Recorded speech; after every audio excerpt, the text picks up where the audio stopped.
Hey guys, welcome back to another video. Today I'll be showing you 15 tips and tricks for beginners in Terraria 1.4. So, as a new player in Terraria, you may find it difficult to figure out how to play the game effectively. This is why I've created a list of tips and tricks for you guys to use and enjoy. So let's get straight into number 1. So, to start the video off, my first tip is to use flaming or frostburn arrows to increase damage output of your early game bow. The Frostburn and On Fire debuff are great to use against the early game bosses like the Eye of Cthulhu and Skeletron. The Frostburn arrows can be useful in late normal mode against regular enemies as well. To craft Frostburn arrows, you need 10 regular arrows and an ice torch, and to create the flaming arrows you need 10 arrows and a normal torch. So, now on to tip number 2.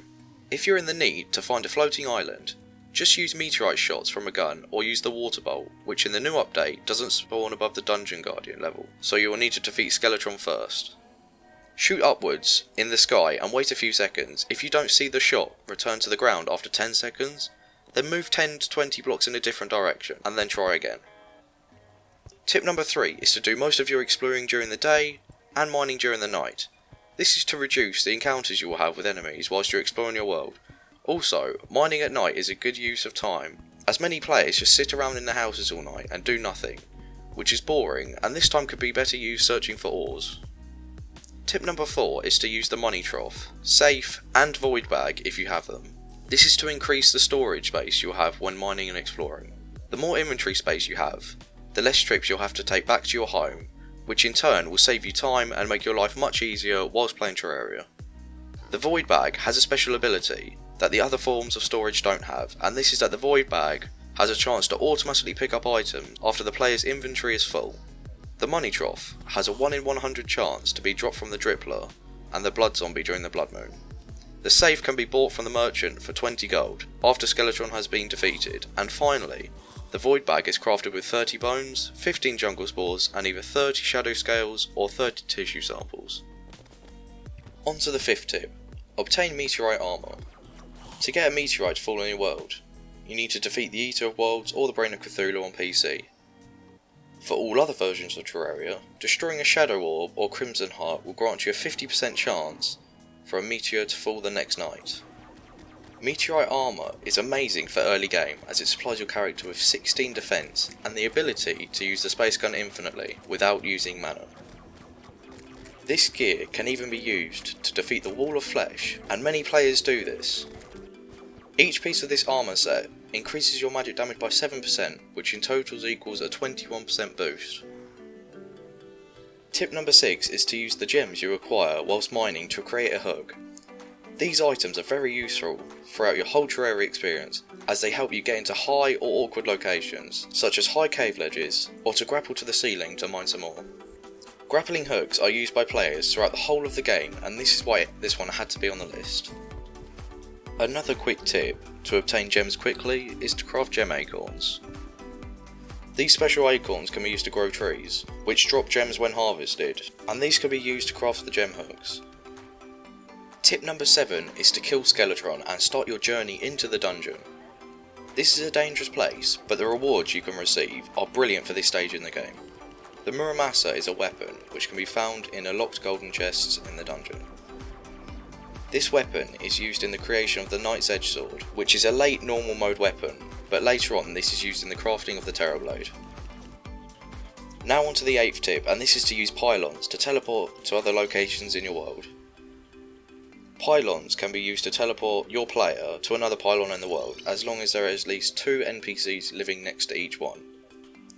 They can be bought by most NPCs when they have a sale modifier of over 85% and are in the correct biome for the pylon you are looking for.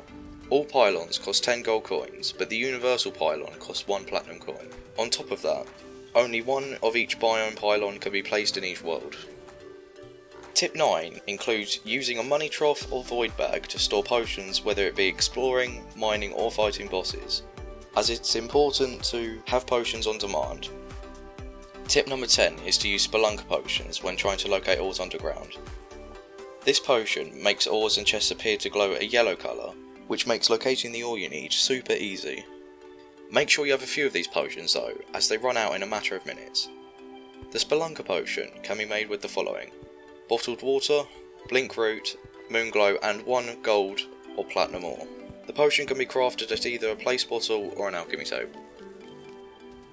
Tip number 11 is to create a Hellevator to gain easy access to hell. It is a vertical tunnel which digs straight down to hell. I would recommend you create a safe way to get up and down, as it's a long fall and you will die if you don't have ropes, grappling hook or water located at the bottom. This tunnel will become very useful throughout your whole Terraria playthrough, and I would recommend every player to make one. Now on to number 12, which is to use bombs to explode your way down to crimson hearts or shadow orbs. This is because ebonstone and crimstone can't be mined with early game pickaxes, so it's much easier to use bombs to explode your way down to them. Shadow orbs and crimson hearts drop very useful items when destroyed with a hammer. Just remember to destroy only 2, or you may be surprised when the boss of that biome suddenly spawns.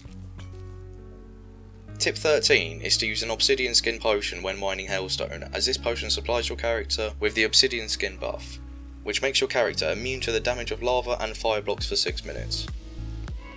They can be found in pots, shadow chests and crates in hell, but they can also be crafted with bottled water, fire blossom, water leaf and 1 piece of obsidian at a place bottle or an alchemy table.